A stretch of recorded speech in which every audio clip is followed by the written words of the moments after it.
All right, I thought it was very clear. Usually these guys come out dancing and bouncing around, and you could see the stoic, the stern game faces from both KD and Draymond as they're announcing the home finale lineups at Oracle Arena for the regular season. And I thought it would bode well after, frankly, being embarrassed in Indiana, Steve Kerr calling them out. So what would happen on this night? Right away, Alvin Gentry went right to work against Quinn Cook. They really exploited his lack of size all night long. You see the cut there. And KD was aggressive early on. You see the work right there. I thought he and AD would match up a little bit more. We didn't see as much of that. And there's Jrue Holiday using his size and just a straight cut on Quinn Cook, who he lacks some experience, he lacks size, and he's not the most aware. There's Mirotic, who just absolutely killed us. You see Draymond fully selling out on him. You got to stay in his pocket. More on that in a second. And Rajon Rondo is a big game player. He always has been, and he always will be. When the stakes raise, his game raises. He hits a three. Yes, he's not supposed to, but he's going to in big moments. Draymond, transition three, just don't do that. Unless the clock's winding down or it's a 2-for-1, there's just no reason for him to do that. Anthony Davis, such a good rim protector. Now, I want you to watch this turnover here. Klay has to work so hard to get his shots, and teams know, especially an Alvin Gentry-led team, know exactly where and when Klay wants to catch the ball. We're going to have to develop some counter routes for Klay and get him some easier shots. You see New Orleans out and running, transition defense suffered, and the Pelicans, they were the hungrier team, as they should have been. Here's Klay getting to his spot off the curl, right? But you can only do that so many times where eventually a smart defender and a good defense is going to figure it out. Now, here's the pick and roll where they just absolutely killed us. That we weren't switching like we do seamlessly. Let's take a look. This is the same play. Right here, Klay needs to understand, all right, I'm going on AD. He doesn't. He tries to fight over, and it gives Davis the angle to the rim. And again, this is by design. Gentry understanding what they want. Quinn Cook's footwork is immaculate. Hits the three ball. Now, we came out shooting the ball just fine. You see KD pull up, and it was very good to see him shoot well from behind the arc in this game after struggling the last week or so, right? He hits the three, but their offense, like I said, they started off, I believe, 8 of 8. Here's Mirotic in Looney's face, and styles make fights. I don't know if this matchup lends itself to Kevon Looney. Their size and athleticism in the front court is difficult for him. Look at Etuan Moore. Know exactly where Klay wants to catch and shoot. Ends up being an air ball. He almost beat him to his spot. What does Kerr have up his sleeve? Does he have a counter that he is yet to show for this offense? Now, this is a poor closeout here from Quinn. I know the switching, it was sloppy, and Rondo, like I said, he's going to hit big shots. Here's an example of Draymond wanting the flashy play. Look at Kevon's hands. He wants the pass, but Draymond throws the lob. He gets it in, but it's just an example of make the easy play. That's a bounce pass and a dunk for Looney. Touch pass, KD, big Euro step. It's been a while since we've seen one of those. I love that move from KD. And so we all know Looney uses his length for his defense, right? Well, he doesn't have length on Anthony Davis, and he certainly doesn't have athleticism. So you see him struggle against this front court. Here's Draymond just not being patient, right? If he was patient enough, KD would have came and got the ball from him. And this is going to be my pick on Draymond video without a doubt. Now, watch this dribble drive from Klay. He can do this a lot more often with smaller defenders on him, and that'd be a way to get him more looks in a comfortable situation. Here's a nice play from Quinn, and I thought they could have picked on Mirotic on the defensive end more than they did. They should have put him in more pick and rolls, especially after he sprained the ankle.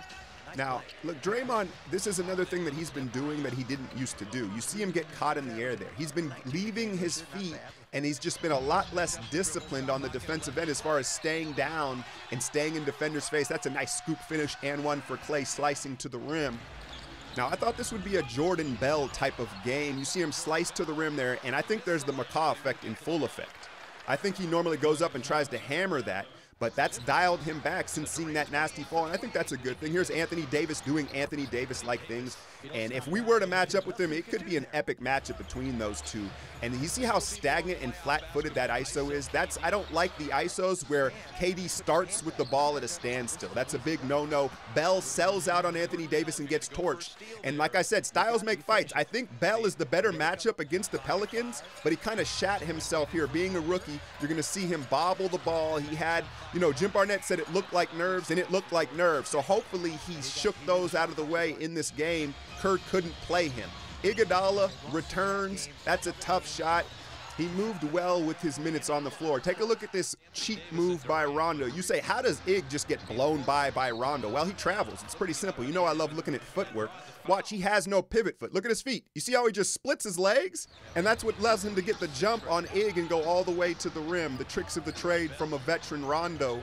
Now, I thought this was a great defensive possession here from Bell. Anthony Davis, he doesn't really overpower people. He uses his length and his quickness. And so I feel like you need a quicker defender on him, not a stronger guy. There's Mirotic again.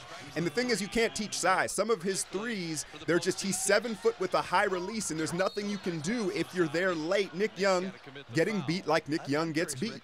So here's the thing with Mirotic. He's so big, like I talked about, his high release. You're never going to affect his shot at his release point. He's 7 foot. It's a high release. It's like Rasheed Wallace, right? So you have to get in his shot pocket. You can't challenge it at the top. You need to stay in his face.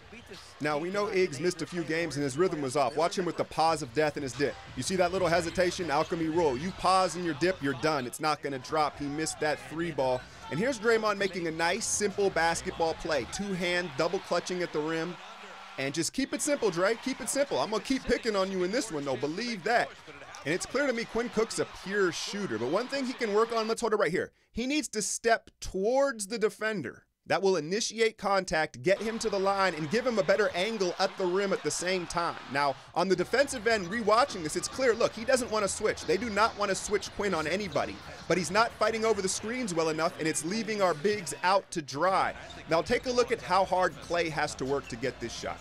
We talk about the juice in a guy's legs, conditioning. I don't care who you are. If you're LeBron James on Annabelle, you don't have the juice in your legs when you finally take this shot to drop it, and what do you know? It's short. Gotta find a way to get Clay easier shots, easier looks. He doesn't have to work as hard. Here they are picking on Mirotic again in transition, and they needed to do it more. He just doesn't have the lateral quickness to recover when he's out on the perimeter or switched. Look at the box out effort on this rebound.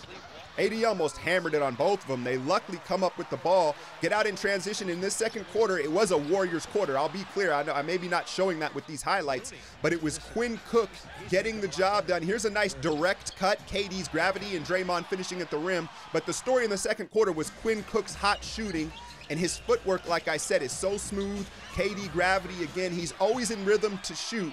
But that also means he's sometimes not in rhythm to make the right pass. Here's the heat check in the corner. 5 threes as Quinn secures the bag in his playoff roster spot. Now, we all know Durant doesn't box out well. Look at this effort here, man. It just irritates me. The stats don't tell you. He's had 40, look at that. And then he doesn't even challenge AD at the rim. So maybe I guess this is a positive, right? Because clearly on the defensive end, the effort really wasn't there. Here he goes coast to coast. He's going to get you buckets, right? He had 40, but it wasn't a complete effort on both ends of the court from neither KD or Draymond. And then here's Mirotic with the full ankle turn, and that hurts. I hated how they panned to Steph right after it happened. And Mirotic, he needs to grow that beard ASAP, right? That's one thing. But two, it's Caspi does this, right? And we never see him again. He's out for a month. But this dude tapes up and continues to play. Some guys are just not built for the sport. Was very impressed with his toughness, man, and his shooting. He's a nice player, and you could argue they may be better with him over DeMarcus. Now, let's hold it here, Draymond. What does Anthony Davis want? Does he want to dive to the rim for a dunk, or does he want a three-pointer? He wants to dive to the rim for a dunk, and Draymond jumps out as if he wants the three. Again, just not using his head, not sharp. So here we go, second half, and then Looney is going to completely sell out, easy pump fake, and there's a warm-up 3 for Mirotic. I think he had 6 of them. You got to just stay in his face. You got to stay in his face. Here we go again. Quinn doesn't fight over the screen well. I don't know if this is a lack of communication. I believe they do not want to switch with Quinn, and we're getting toasted for it. We're better off almost just switching and then helping Quinn off the switch. There's KD. We went to iso ball heavy in the second half. Quinn kick out. 4 of 8 from downtown as we rode his offensive output. Here's an example of a broken set where it's just a lack of familiarity. Quinn dives to the rim, so KD has to pop, but KD dives too, and it forces Draymond into that. Here's a play where they take advantage of Mirotic. And Looney, he played 27 minutes. He had 10 points. But like I said, I thought this was more of a Bell type of matchup. But Bell played so poorly, Kern never went back to him. Here's Solomon Thomas driving. And they have a lot of versatile athletic forwards, and it just hurt Looney. There's the and one. Solomon Thomas looks like he sleeps in a soup kitchen, but he shoots the three and he plays his role. A lot of no-name players that are effective for this Pelicans roster. The final 6 minutes of this third quarter were the best minutes of the game for this Warriors unit. They rode KD, who offensively, man, I guess it's a silver lining. He looked very nice. I think they just asked a bit much for him. Quinn Cook, that look-away pass to Clay in the corner, that's one of the more difficult shots to make, where you fake the pass and then shoot it because it's a rhythm breaker. Then he heat checks another one, and like I said, he's a pure shooter. He is going to knock down open threes if left open. Damian Jones makes appearance, and look at him guard Solomon Thomas on the perimeter. He moves better laterally, and then obviously he's a lot bigger. And I just question why we didn't see Damian Jones sooner in the season, Steve Kerr. I think it was a mistake. Bully ball from KD. Like I said, he started to take over here as the third quarter dwindled down. And there's the outlet pass and the and one pump, and he's just a shot maker, right? You see him shaking his head. And this is where the momentum shifted, and you thought, okay, here comes the dubs. Here comes the dubs. Now, I bring up Damian Jones not getting enough time because of things like this. Watch, he loses sight of the ball, the backdoor lob, and those are things that you have to experience in the game. He doesn't know to defend it because he hasn't seen it in the NBA yet, and then this happens. He almost baptizes the whole league. All right, I got carried away, but my God, that might have been the dunk of the year, and I'm not exaggerating. Take another look at this. There was a foul. The right arm is a push-off, but I just love the fact that he attacked. Yeah, that would have been the dunk of the year. I love the fact that he tried it. Here we go, fourth quarter, and Clay wakes up a bit, popping off the screen, and I believe that was just his 9th shot of the game here in the fourth quarter. Draymond, why? Why? And shout out to those of you that brought up Sean would have been in this moment here. That Quinn getting exposed on the defensive end wouldn't have been as bad with Sean and him getting some of those minutes. Drew and their size, they really took advantage of their size at the guard spot. David West, we didn't get a whole lot from him. We're going to need more from you than this, D West, in the playoffs. The and one right there. Then Clay with the kiss the sky three over AD from about 29 feet. And I have a prediction for y'all. Clay is due. We haven't seen an explosion from him this season. At some point in the playoffs, Clay, the eyes will glaze over, and he will absolutely explode. You heard it here first. Alchemy. There's the easy pass, Draymond. There's the easy pass. Just swing it, two-hand chest pass, three ball. God damn it, I'm tired of it. There's another one.